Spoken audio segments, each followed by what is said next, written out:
Bonjour, c'est Rémi de l'école à la maison. Je vais répondre tout de suite à ces objections que nous rencontrons très souvent depuis des années et qui sont, vous allez le voir, totalement ridicules. Alors on va regarder cet article et on a donc cette affirmation qui est une étude intéressante cependant a décidé d'enquêter précisément sur cet aspect et elle a trouvé quelque chose que beaucoup soupçonnaient. Être parent est un travail absolument épuisant, bien plus qu'aller au bureau tous les matins. Alors ça c'est fantastique à lire parce que ça contient tellement d'erreurs en si peu de mots que ça mérite d'être retenu. Alors, bon, vous voyez, là, vous avez affaire à des ignares qui se décident à faire une étude, et c'est extraordinaire parce que c'est la quintessence de l'ignorance au sujet de l'être humain. Tout d'abord, prenons une image. Faire le décathlon ou un triathlon, c'est absolument épuisant. C'est bien plus que de rester au lit tous les matins. Oui, ça c'est sûr. C'est vrai. Sauf que si vous restez au lit tous les matins, toute votre vie, à la fin de votre vie, vous serez absolument crevé pour monter le moindre escalier, alors que si vous faites des décathlons tous les trimestres, 1 ou 2 fois par trimestre, eh bien vous aurez une forme d'enfer à l'âge de 90 ans. Et vous pourrez monter n'importe quel escalier. D'accord ?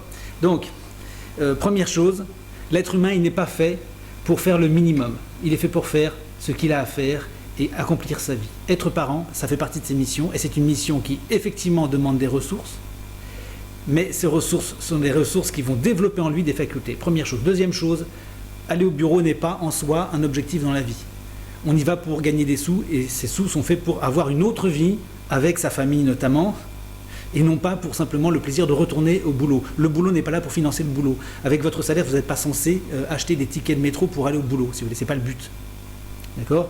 Par ailleurs, chapitre suivant, si au bureau vous n'êtes pas épuisé, c'est que votre travail est en train de vous détruire progressivement. Parce que si vous n'avez pas un épuisement dans votre activité régulière, eh bien vous êtes en train de vous foutre en l'air et de diminuer votre organisme musculairement, sur le plan immunitaire également et sur bien d'autres aspects. Donc, si vous voulez, cette étude, dès le départ, est biaisée. On prend des postulats de base qui sont totalement stupides. C'est en étant parent réellement qu'on se renforce à terme, et c'est en allant au bureau qu'on se détruit progressivement.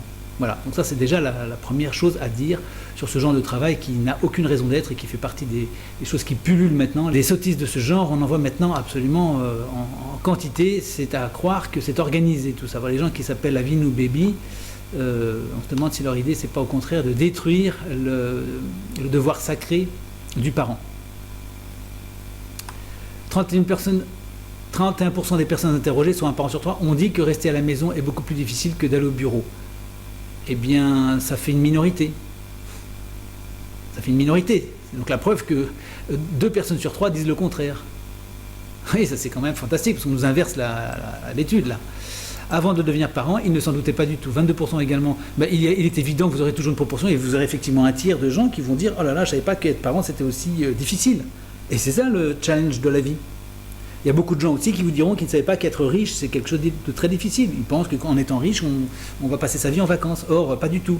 Quand vous serez riche, si un jour vous êtes riche, vous allez devoir vous battre contre des concurrents, contre des avocats, contre la justice, contre le fisc, etc. Donc c'est pas drôle du tout. Beaucoup de gens vous diront qu'ils regrettent le temps où ils étaient pauvres. Plein de gens disent ça. Donc on se berce d'illusions. Quand on est parent, on a un enfant, on croit que les choses vont être faciles. Non, ça va être une vraie aventure, mais cette aventure est une aventure édifiante et non pas une aventure néfaste pour l'individu, si du moins on sait la mener. 22% ont également déclaré qu'ils ne pouvaient plus boire une tasse de thé en entier. Bah ça, alors ils ont des problèmes moteurs, hein, il y a un problème de handicap moteur là, parce que s'ils ne savent pas boire une tasse de thé en ayant des enfants, c'est qu'ils ont un gros problème. Moi je peux boire 3 litres de thé par jour sans aucun problème. Mais ma femme pareil.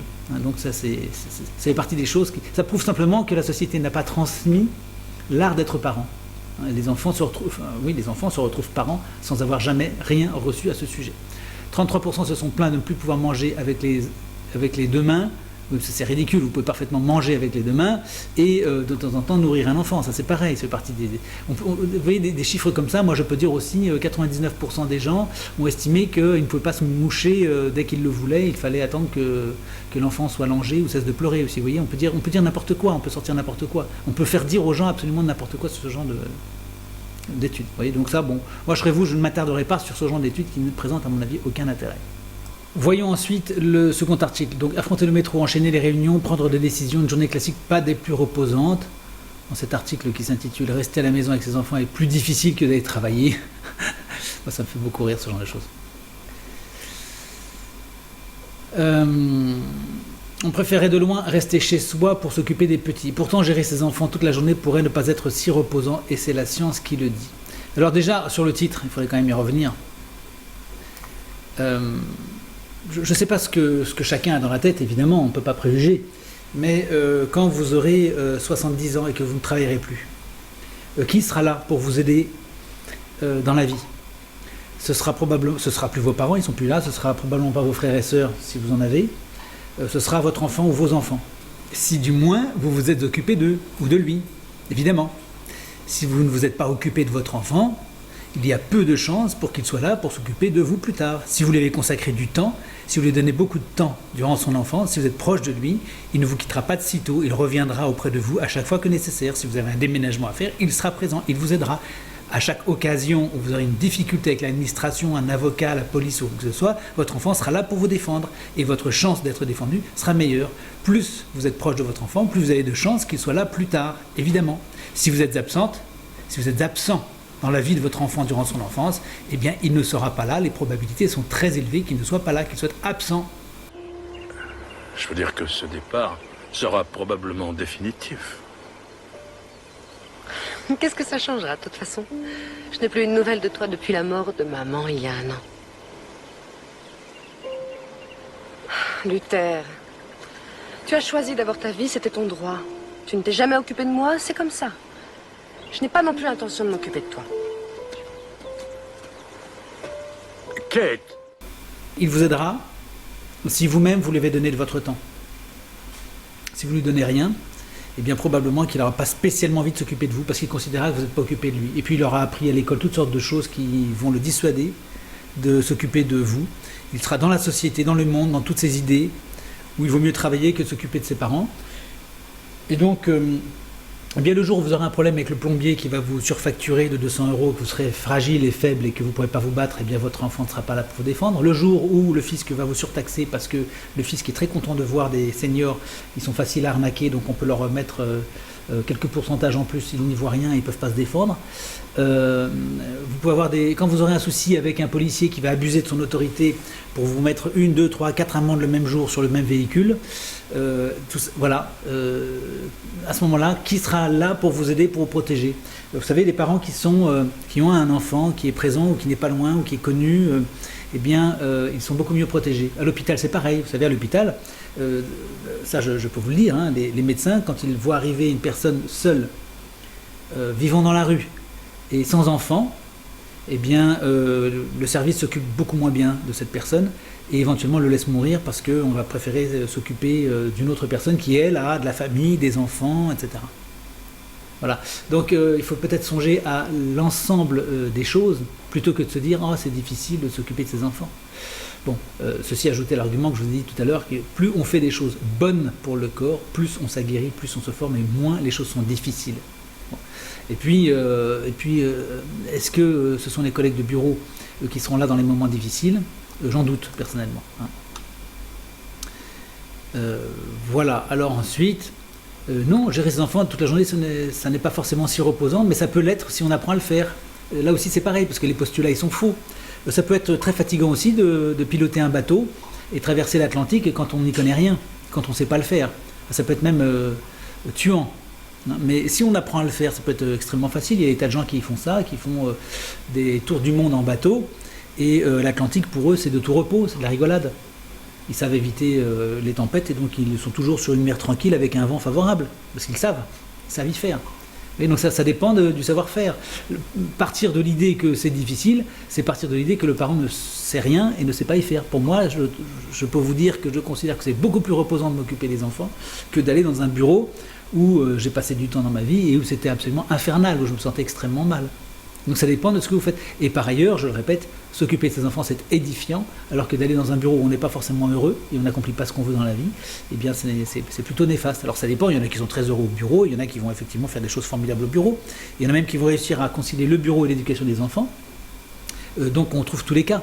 Mais s'il y a opposé l'un à l'autre, je pense qu'il est assez rare de trouver des cas où s'occuper de l'enfant est plus néfaste que d'aller au bureau. Et ça, c'est un fait certain. Je pense qu'il est absolument certain qu'il est bien plus édifiant de s'occuper de ses enfants que d'aller au bureau. Voilà. Alors, autre interprétation de l'étude par ce journal qui s'appelle Elle, qui est bien connu pour ses sentiments anti-famille d'ailleurs. Hein. Donc ça, c'est de la littérature à éviter. Hein. Parce que derrière, il y a des financiers et des propriétaires de presse, et on sait que ces gens ne sont pas les amis de la famille en général. Hein, donc il faut faire attention. 31% des parents estiment que rester à la maison est plus difficile qu'aller au travail. Donc là, pareil, même manipulation, ça veut dire que 70% des gens trouvent que c'est plus facile de rester à la maison. Donc c'est assez écrasant comme phénomène. Donc vous voyez, là, on vous raconte des histoires. La fatigue vous guette et les nuits de 4 heures sont monnaie courante. Oui, mais il est monnaie courante aussi de faire des cauchemars et de ne pas dormir quand on a un chef de service qui vous terrorise, ou quand vous avez des problèmes avec votre patron, quand vous avez des problèmes avec le syndicat, etc. Hein, quand on vous demande un travail qui n'est pas possible à faire, pas raisonnable, on vous demande un travail dans des délais qui ne sont pas tenables, etc. Oui, il y a aussi une terreur au boulot, hein, c'est assez connu, il y a quand même des gens qui se suicident au travail. Et je pense qu'il y a plus de gens qui se suicident au travail que de gens qui se suicident à cause des enfants, hein, je pense. Quand bébé est réveillé entre biberon et les couches, les moments de tranquillité, souvent, oui, mais enfin les enfants qui ont 16 ans, ils portent plus de couches, on leur fait pas des biberons, et donc c'est un temps qui ne dure pas tout le temps. Hein, il ne faut pas non plus... Vous voyez, là encore, avoir des enfants, c'est avoir des couches. Bah, non, pas forcément, et puis ça dure un certain temps, qui est un temps assez court. Et puis il faut être passé par là, parce que c'est aussi une expérience extraordinaire, extraordinairement nourrissante sur nos propres limites, sur ce qu'on est capable d'encaisser, savoir se lever la nuit quand on a envie de dormir. Bah, c'est un exercice qui est très difficile, et qui amène à se fortifier aussi. Hein, ça ne fait pas que nous affaiblir, contrairement à ce qu'on pense. Voilà, exit les repas à deux mains pour 33%. Il manque un S. Cette journaliste, elle devrait d'abord peut-être revoir son orthographe ou sa conjugaison. C'est l'accord des mots. 33%. Les tasses de thé bu jusqu'au bout. Oui, bon, d'accord, ça on l'a vu. Les émissions, exit les émissions de télé regardées en direct. Eh ben, c'est une très bonne nouvelle. Si l'enfant peut vous passer de la télévision, c'est parfait. Et même aller aux toilettes deviendrait chose difficile à en croire, 38% de personnes consultées. Ah bon, d'accord. Bon, ben, je ne sais pas, alors dans ce cas-là, qu'ils prennent des coachs spécial toilettes. Comment faire pipi je ne sais pas, il faut inventer des métiers, là. On va inventer un métier, oui, je vais m'occuper de vous, madame, je vais vous montrer comment on fait pipi. C'est 150 € de la séance. Donc, à faire ça, hein, si vous voulez. Si on en arrive à ce niveau-là, pour moi, c'est sans commentaire, mais enfin, on peut s'amuser quand même. Si vous avez l'esprit d'aller prendre l'air, alors il faudra monter une vraie organisation militaire. Ah bon, d'accord. Il faut prendre le fusil d'assaut, les grenades, le casque, pour sortir avec les enfants. Remarquez, c'est pas forcément idiot comme réflexion, parce qu'avec les temps qui courent, il y a des endroits autour de Paris où effectivement il faut sortir bien harnaché et bien nanti. Mais blague à part, si on sait y faire, moi je sors avec mes enfants et on peut sortir avec tous les enfants en un seul coup, et ça se passe parfaitement si on sait y faire une fois de plus. De même qu'aller faire des courses en supermarché avec toute une troupe, c'est pas du tout évident. Au début, c'est vrai que quand on va avec 3 enfants, si on vous confie 3 ou 4 ou 5 enfants et on vous demande d'aller faire des courses au supermarché, la première fois ça peut vous dérouter, parce que ça peut être très compliqué. Les enfants qui refusent de sortir de voiture, qui traînent, qui perdent un objet, qui glissent sous la voiture, il y en a un qui a perdu une chaussure, bon, je sais très bien ce que c'est, ça peut être très compliqué. Mais une fois que vous avez le truc et que les enfants ont compris votre manière de faire et fonctionnent comme vous le souhaitez, quand il y a une certaine discipline, quand vous avez appris à créer une émulation de groupe, ben c'est beaucoup plus facile. Et c'est beaucoup plus facile que d'emmener 5 collègues au supermarché. Hein, parce que vous ne savez pas ce qui va se passer au supermarché avec 5 collègues. Voilà. Bref, voilà. Bon, ensuite, je passe sur le reste. Et on revient à votre mail. Alors, vous nous dites aussi, lorsque je discute avec des femmes de mon entourage, on me fait souvent comprendre que dès lors que l'on est maman, on n'a plus le temps de penser à soi, de prendre soin de son corps, d'avoir une activité physique ou artistique, ou se faire plaisir. Alors ça veut dire que ces dames n'ont jamais été maman, ou alors elles ne savent pas l'être. D'ailleurs, lorsque l'on est maman, il y a des femmes qui travaillent qui sont mamans aussi. Bon, mais ça, ce sont les personnes qui disent ça, ce sont des personnes qui sont déjà débordées avant d'être maman, et qui ne savent pas s'organiser dans la vie. Donc c'est patent, c'est une preuve que c'est des personnes qui ne savent pas y faire. Ça renvoie à un article que nous avons fait qui s'appelle Femme au foyer. Parce qu'on va vous dire, oui, mais si vous êtes maman, vous occupez de votre enfant, vous allez être femme au foyer. Mais c'est exactement le contraire de la réalité.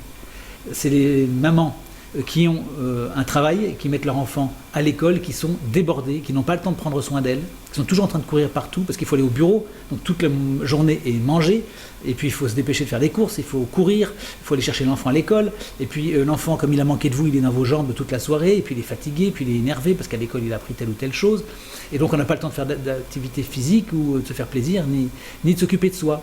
Et ça, c'est le cas majoritaire.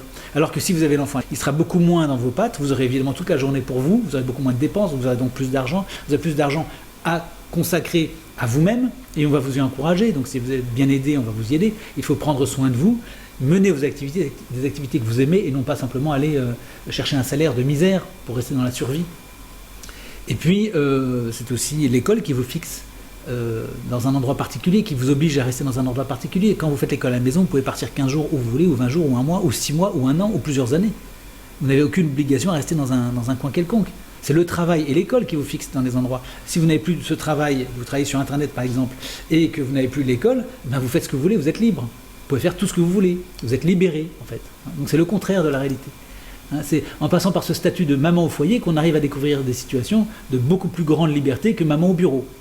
Ça, c'est pour nous, c'est absolument clair. Et on le voit d'ailleurs très très bien, puisque beaucoup de mamans qui sont bloquées nous disent je travaille, je ne sais pas comment faire, je ne sais pas comment je vais m'occuper de mon enfant. Or l'enfant, il est quand même un petit peu important, il est même un petit peu central. Non seulement maintenant, parce qu'il est enfant et qu'il a besoin de vous, mais aussi, je le répète, pour vous, pour plus tard, parce que plus tard, il n'y aura personne d'autre pour s'occuper de vous que votre enfant. Donc si vous ne comptez que ça, et que si le sort de l'enfant ne vous importe pas, et si c'est votre sort qui vous intéresse, songez bien au moment où vous allez arriver à un moment où vous serez isolé, faible, peut-être avec peu de ressources, et que vous aurez besoin de votre enfant. Par exemple sur le plan financier, outre les menus soucis que vous risquez d'avoir, comme je l'ai dit plus tôt, en étant seul et face aux différents corps de métier. Le cas typique, c'est le déménagement, puisque évidemment les personnes âgées arrivent à un moment où elles ne peuvent plus vivre toutes seules dans la grande maison dans laquelle elles ont élevé leurs enfants, et donc il faut déménager. À ce moment-là, l'enfant n'est pas là pour aider. Donc on fait appel à un déménageur. Le déménageur, il voit que c'est une personne seule ou des personnes seules, un couple âgé. Qu'est-ce que vous croyez qu'il fait? Il va vous demander 12 ou 15 000 euros, là où il aurait peut-être demandé seulement 6 ou 7 000 à un couple de jeunes dont le mari est en train de serrer les poings quand on lui montre la facture en disant « foutez de moi, je ne vais pas payer ce prix-là ». Quand c'est des personnes âgées, c'est plus facile. Bah oui, madame, vous voulez qu'on perde rien? Vous voulez pas qu'on casse votre collection de porcelaine? Bah oui, c'est plus cher, c'est 12 000 euros. Sinon, vous trouvez quelqu'un d'autre, madame. Mais je vous conseille de signer parce que ça va me fâcher si vous signez pas. Vous voyez, le ton n'est pas le même, peut-être. Et ça, c'est classique. À chaque fois, vous avez des déménagements qui explosent, le prix explose avec des personnes âgées. Le même déménagement. Et ne parlons pas de la maison de retraite. À un moment donné, vous êtes toute seule, votre enfant il ne peut plus vivre avec vous, il vous met à la maison de retraite. Si vous êtes occupé de lui, si vous lui donné du temps, si vous êtes vraiment consacré à lui durant sa scolarité, et si vous avez fait les choses correctement, eh bien, il y a de plus fortes chances, d'une part pour qu'il vous aime, et d'autre part, qu'il réussisse mieux sa vie, qu'il ait un meilleur salaire. S'il a un meilleur salaire, il aura peut-être les moyens de vous payer quelque chose de mieux comme maison de retraite que l'EHPAD infâme, qui est un véritable mouroir. Donc ça aussi, vous allez voir que ça va compter. C'est un moment donné où les personnes âgées qui ont été au bureau toute leur vie, eh bien, quand elles s'aperçoivent que leur enfant refuse de payer un EHPAD à peu près convenable et se contente du strict minimum, elles se disent « mais qu'est-ce que j'ai foutu de ma vie? J'ai été toute ma vie au bureau, j'aurais dû m'occuper de cet enfant qui ne me le rend pas très très gentiment et qui ne s'occupe pas de sa vieille mère. » Oui, ça aussi, c'est des cas, on voit ça à longueur d'année. Dans toutes les EHPAD, vous avez des gens qui se morfondent et qui regrettent d'avoir fait ces mauvais choix. Dans la plupart des cas, quand la maman ne travaille pas, c'est le papa qui subvient aux besoins de la famille en travaillant souvent du matin au soir. Il est donc difficile de laisser le papa garder les enfants le temps de se vider l'esprit alors que celui-ci a travaillé toute la journée. Alors ça fait partie des questions qu'on nous pose très souvent, et ces questions ayant été posées très souvent depuis très longtemps, elles ont déjà été résolues. Vous pensez bien qu'on n'est pas resté les bras ballants à constater les choses. Donc il y a des solutions pour ça. Et il y a des solutions qui sont extrêmement intéressantes justement parce qu'elles permettent de réfléchir à qu'est-ce qu'on est en train de faire dans la vie. Pourquoi est-ce que papa travaille? Est-ce que ça l'intéresse vraiment? Est-ce que c'est ce qu'il veut faire? Est-ce que c'est le salaire qui lui convient? Ou est-ce qu'on peut réfléchir à autre chose? Peut-être qu'on peut avoir une autre façon de voir les choses pour un meilleur salaire, pour un meilleur rythme de vie, pour un travail peut-être plus intéressant Quelle est la place de maman? Qu'est-ce qu'elle fait dans la vie? Qu'est-ce qu'elle aimerait faire? Est-ce qu'elle a fait déjà des études dans sa vie qui auraient pu la conduire vers tel ou tel métier? Est-ce qu'elle ne souhaiterait pas reprendre cette activité, etc. Donc ce sont des questions qu'il ne faut pas considérer comme quelqu'un qui ferait simplement du constat. Je travaille ou mon mari travaille, donc on ne peut pas faire autrement. Non, ce sont des questions qu'il faut aborder en posant des fondamentaux. Qu'est-ce qui est important dans ma vie? Et qu'est-ce que j'aimerais faire? Et ensuite on raccorde les deux. Et de cette manière, ça vous permet de revoir les choses tranquillement. Peut-être que le papa peut être davantage présent et de temps en temps vous laisser du temps libre. Parce que peut-être qu'il peut faire une partie du travail à la maison ou que finalement le métier qu'il est en train de faire n'est pas forcément celui qui lui plaît. Ou alors vous avez constaté qu'en allant au travail, il veut dépenser énormément d'argent, comme c'est le cas pour beaucoup de gens. Il y a beaucoup de gens qui vont au travail et qui perdent de l'argent tous les mois, sans le savoir, parce qu'ils payent en déplacement de leur voiture. Nous avons fait un calculateur pour ça d'ailleurs. Ils ne se rendent pas compte, nous en sommes aperçus. On peut perdre de l'argent en allant au travail tous les mois, sans s'en rendre compte. Et puis vous perdez de l'argent avec la crèche, avec les médecins que vous allez voir trop souvent peut-être, parce que l'enfant n'est pas bien, il est à l'école, et puis il attrape toutes sortes de maladies, et puis avec les vêtements qu'il faut renouveler tout le temps parce qu'ils se déchirent, et puis avec les bouquins, et puis avec tous les accessoires qu'il faut acheter pour l'école, et puis les sorties scolaires, et puis il faut avoir une connexion Internet, et puis on doit avoir une imprimante, parce que l'école exige que vous imprimiez tel et tel document, etc. etc. Donc vous avez toutes sortes de frais qui s'additionnent, et tout ça vous êtes obligé de le payer en allant davantage au travail. Alors si vous n'avez plus tous ces frais, et si vous avez dans la vie une autre manière de faire les choses, en changeant beaucoup de choses, d'éléments qui sont actuellement des éléments qui coûtent cher et qui prennent du temps, peut-être que vous pouvez trouver des solutions plus intéressantes pour vous. Ça, on a beaucoup travaillé là-dessus et on peut vous donner des pistes si vous voulez. J'aimerais donc savoir comment vous avez pu gérer tout cela, comment éviter le burn-out et comment faire pour éviter que l'instruction des enfants devienne une tâche lourde et pesante pour la maman. Alors il y a beaucoup de choses. Tout d'abord, moi le burn-out personnellement, je ne l'ai connu qu'au travail, en allant au bureau. Pour moi, c'était infernal. J'ai dû arrêter ce travail qui était très bien payé, mais je détestais.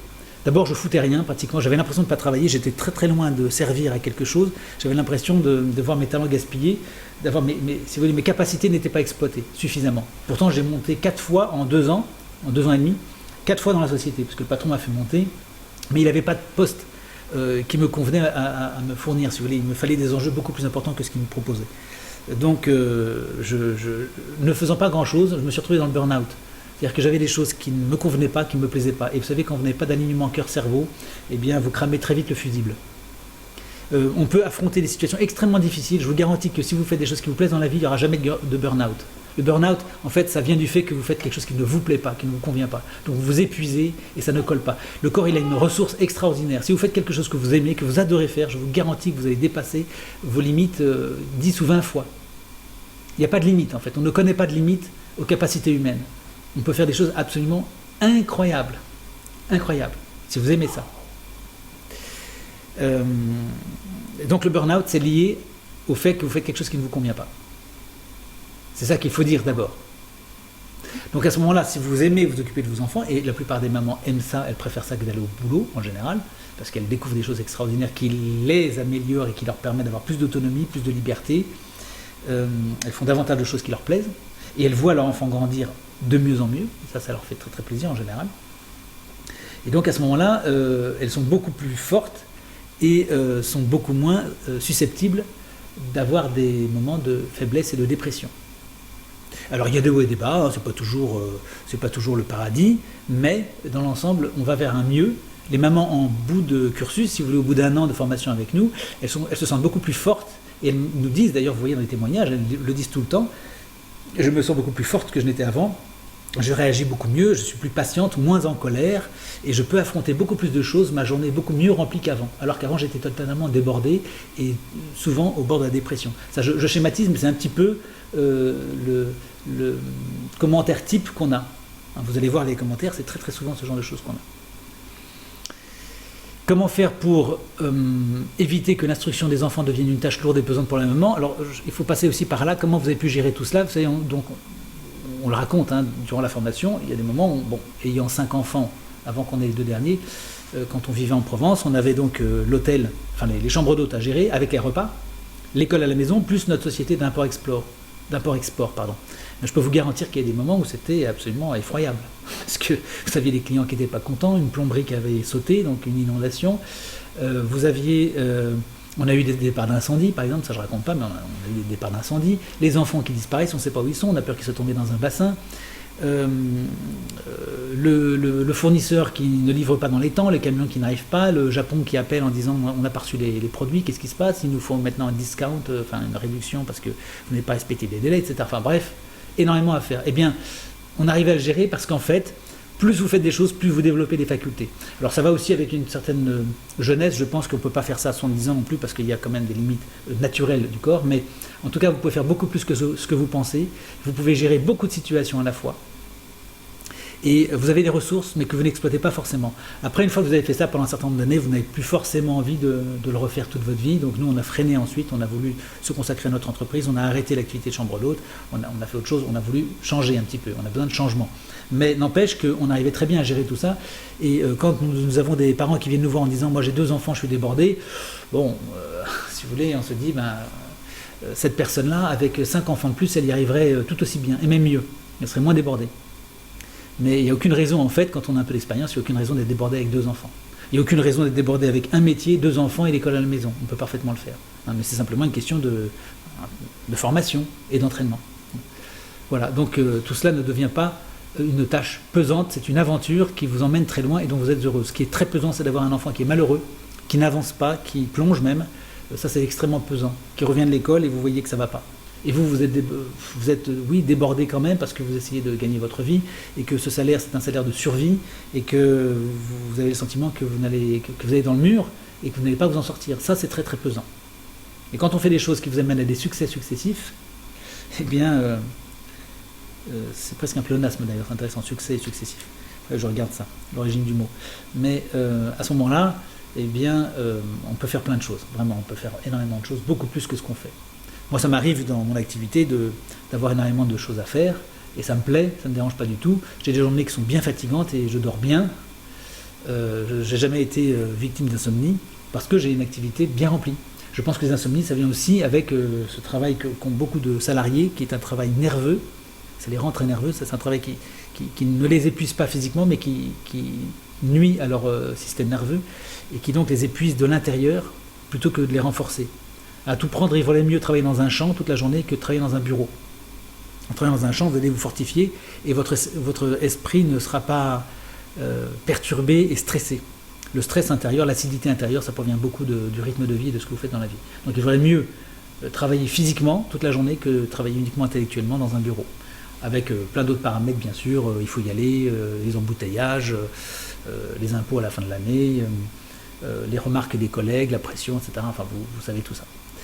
Voilà, s'il y a pour cette discussion très intéressante, mais merci de nous avoir suggéré ces articles, et puis ça nous a inspiré des réponses qui me semblent nécessaires. On reviendra peut-être sur ce sujet spécifique en faisant un article. On n'en a pas fait, parce que ce n'est pas tout à fait l'école à la maison, mais ça me donne à y réfléchir.